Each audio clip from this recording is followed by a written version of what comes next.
Hi everybody, this is Robin Rosensteel, and I thought I'd give you a little background on my upcoming workshop, the Empath and Shadow Work. I'm sure for many of you will be asking yourselves, well, I don't think I'm an empath, so this workshop does not work for me. You'd be surprised. Over the last few years, more and more people have been coming to me as their actual empathic selves are starting to come out. Their gifts are starting to come out, and they start realizing, I didn't know that I could feel everybody's emotions. And so it's definitely great, even if you don't think you're an empath, that this might be a good workshop for you, because chances are it's something, as the energy in this world comes up, rises up, people are becoming more intuitive and more empathic. And so what an empathic person does is they pick up the emotions of everybody else. And a lot of times you don't even recognize you're doing that. You'll find yourself being really angry for no reason. And then suddenly you realize, I don't even think this is mine. Um, so it's really important to recognize that you might be what I call a closet empath. I was a closet empath. I did not know, like I said, to my late 30s, that I was actually empathic. And over time, it gets stronger and stronger. So it's always good to understand, as an empath, what does this mean to me? And the importance of shadow work for the empath. The first shadow work is all about making something unconscious conscious. So to me, it's almost like full moon work, where you're shining a light on something that you don't really are aware of. So shadow work is all about kind of full moon work, about turning the subconscious conscious. And one of the things is, as an empath, we always want to return to safety. So subconsciously, we will do things to return to safety, meaning you go into a room and you can immediately feel the energy of the room, and you'll do things to like make the energy feel good. You'll make people laugh, you'll make people happy.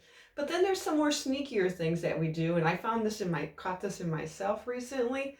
The times I'm a people pleaser with my own family to try to get everybody to return to balance, that I will put my needs last to people please the rest of my family. That is not necessarily a healthy thing, but I caught myself doing that at a much deeper level, and I was like, oh, there's my shadow again, right? Just trying to get me back to safety when it's really wasn't my responsibility and not my job. And a lot of times as empaths, we feel like it is our job and our responsibility to manage everybody around us. And that is not our job. But we just pick it all up, so we just assume this is what we do. And so that's part of the shadow work, is starting to unravel those stories, subconscious things we do to get ourselves returning to safety, whether it's um, people pleasing, putting ourselves last. Another one is perfectionism, having to do everything perfectly. So if I do everything perfectly, no one will throw me under the bus. They're still going to throw you under the bus. So this is all about learning how you're triggered, and what is the hidden message of this trigger, and what is it telling you? Is it telling you something about boundaries, telling you something about the shadow that's coming out and you just need to be aware of it?